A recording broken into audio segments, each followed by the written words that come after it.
Hello. Happy Sunday. Hello. Happy Sunday.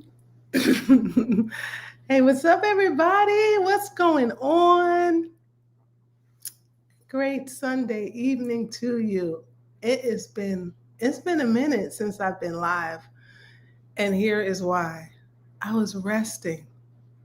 I enter into deep rest. I turned everything off December 14th, and I'm just coming back. And I feel so good. It's so important to listen to your body and give your body what it needs. So I'm back, and I've got so many great things to share with you. So let's get into it. I did a workshop today. I wanted to come on and share some of the things that happened in the workshop that I did today with Alicia Pierce, such a beautiful soul. She has an amazing um, spa in Chestnut Hill, Pennsylvania, and she does these first Sundays community workshops. And she had myself and two other wellness practitioners, and we shared about our visioning practices. And I wanted to come on and share with you some of the things that I shared with the community today. Such a wonderful time. I don't know about you, but I don't do resolutions. If you do, God bless you. Um, they just don't seem to work for me. But what I can do is I can hold a vision.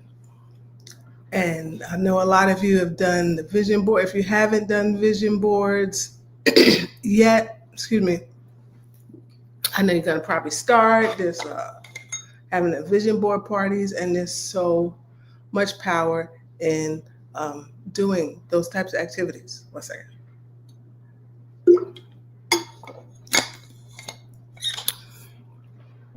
So I'm not going to talk about that. What I want to share is I want to talk about some of the things that get in the way after you have created your beautiful vision board and you're setting your intentions for the year. What are some of the things that get in the way of holding that vision and how you can fix them? That's what I want to share with you today. So, how many of you do a vision board? How many of you have already set your intentions for the year? For what the goals that you're going to accomplish, what you're expecting to receive, and how you're going to manifest it, and all of those things. Once you get that clarity, well, first of all, I want to say that if you have the vision came to you from God, and He's going to use that vision to express Himself in you and through you. So it is already done, okay? Just like gravity. You don't question the laws of gravity. We know we're going to stay on the ground because of gravity.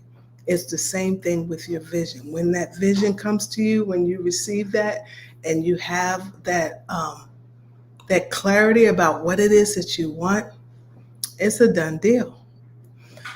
But once you have the clarity, sometimes things get in the way. And I want to share with you three things that tend to get in the way. One of the things is time, right? Time. Let's talk about time. Yeah, I've been holding that vision. I've been waiting for this thing to manifest and come into fruition. And it is taking too long. When is it going to happen? And while you're waiting for it to happen, guess what? Everybody else seems like it's happening for them. What about me? Anybody can relate? How many of you get caught up in the time frame? In the time frame, we put these time frames on when things are supposed to happen. But I want you to know this: when it happens is not your job. You're not responsible for the time. The time frame is not up to you. Your job is to get clarity. Get that clarity. Set the picture in your head, hold that image, and let go of the time. And that's where we get messed up, thinking about the time. This is what I need you to understand. Everything happens in perfect timing. When it happens, is the right time. But there's something that's happening in that process as you're waiting. There are things that are being developed in you. There are characteristics that are being shaped and formed in you. There are people that you are waiting to connect with. Either they're not ready yet or you're not ready yet. So there has to be this divine timing so that when you meet, it's at the perfect time. Right? So when it happens is not your job. Your job is to get the clarity, form the picture, and hold that picture. All right? Let go of the time. All right? The second thing that gets in the way is how. How is this going to happen? So you got the big vision in your mind, in your heart. But how? I don't know how this thing is going to happen. As a matter of fact, it's not something that I even know how to do. It's not even something that I ever even saw myself doing before.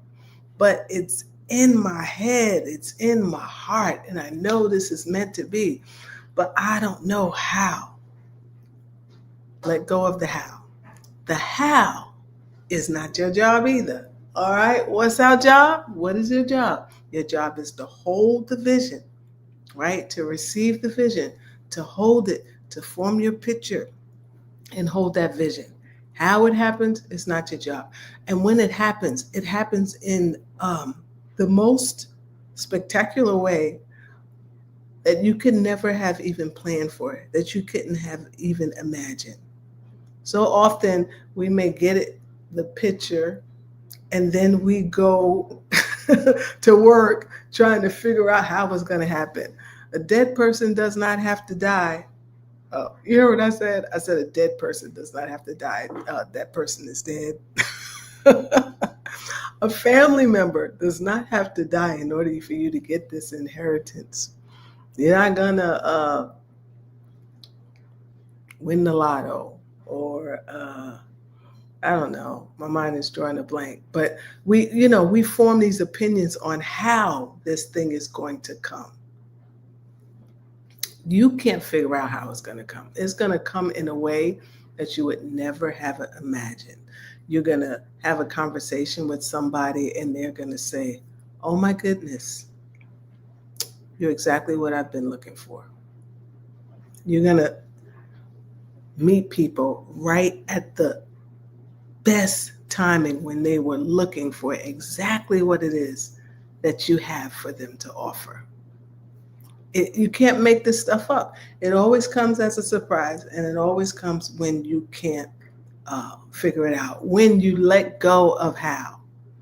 And here's what I want you to understand. When you have it in your head and try to figure it out, what does that do? When you start overthinking, when you start overanalyzing, when you start overprocessing, what happens? How do you feel? Stressed, right? Worried, right? Anxious, right? Tense, pressure, all of that stuff, and you feel it in your body. That's because you were not meant to be here to try to figure things out. Your job is just to receive that vision, hold the vision, play with it, and just keep taking it one step at a time, expectant, curious on how. Okay? So let go of the how. So one, you're letting go of when. Two, you're letting go of how. Okay? And then the last thing is don't compare. So often we're looking at how other people are advancing, how other people's big break came, and we start to compare. There's a story in the Bible when it's Peter talking to Jesus, and Jesus is telling him, "This is what's going to happen to you down the road. I'm going to let you in on a little secret. This is going to be your journey." And Peter says, "Well, what about him?" He's talking about John.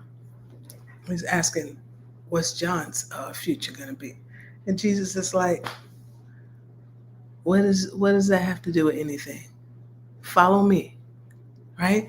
He's saying, run your own race. Don't be looking at other people and what's going to happen with them and how their life is going to turn out.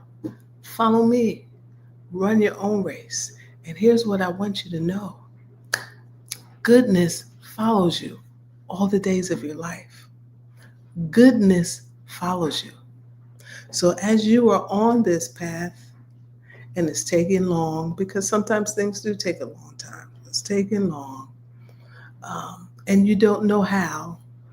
Sometimes we are following the breadcrumbs. And then other people, their number is called, and you're watching them sprint to the front of the line, and you feel like you're still at the back of the line. Sometimes that does happen. But in the midst of that, remember what the psalmist said. I would have fainted. I would have given up. I would have lost hope. I would have fainted unless I had believed to see the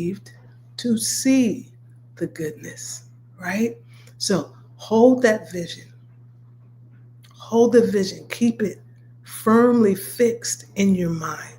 And let me tell you something about holding the vision.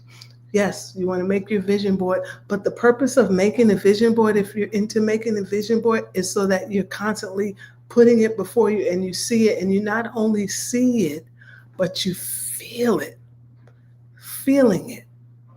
Really, what's most important is embodying the feeling of already having possessed the thing, the feeling, right? So you already have it, whatever that thing is. A new job, already have that job, already have that position.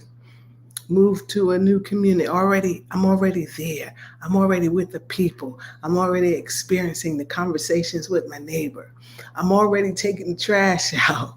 I'm already knowing the days of the recyclables. I'm already enjoying the people in my home. Whatever. What is it? Right? Travel. I'm already there. I'm already in the Canary Islands. I'm already there. I'm already on the beach. Right? See it. Feel it. Experience it. And when you do that, it will surely come to pass. Surely it will. It will. But that process is forming you, it's shaping you, it's creating things that you could not have even imagined. And when it happens, it will be the right time just for you. It'll be bigger and better than you can ever dream of. Okay? So don't allow those things to get in the way. Hold your vision. Got it? Now, I want to invite you to my workshop. I'm having a master class in a couple of weeks, and it's called The Sacred Self, making you a priority. So often we can't begin to really get clarity around the things that we want because we're so busy over accommodating everyone else's needs. We're under accommodating our needs, and and it takes just time just to get away and just to be still and reconnect to what do I really want, not what I should want, not what they told me I should want. Well, what do you really want? So we're going to delve into this in the Sacred Self Masterclass. Really deepen your connection to yourself, recognizing that you are sacred. You are beautifully, wonderfully made. And you deserve to give yourself the time and the space. And I'm not talking about um, events, I'm talking about really giving yourself, honoring yourself, and falling more deeply in love with yourself so that everything that you do, you're doing it with intention through the lens of knowing that you are worth it, that your well being matters, that you're worth taking the time to pause, to rest, to be. Yeah. So the link is here in the description. Click on that so that you can save your spot and reach out to someone else and say, hey, come to this masterclass with me. Okay. It is worth the time to invest in you. And that's all for now. Okay. So I'm so glad to be with you. And now that I'm back, I'm going to be back. So I'll be coming on live again and we'll be able to spend some time together. All right. So write in the chat. I'd love to hear from you. What are your takeaways? What are you going to implement? How are you going to hold your vision in 2025? Write that in the chat. Okay. All right. You guys, take good care. I love you. Remember, your well being matters, period. Night, night.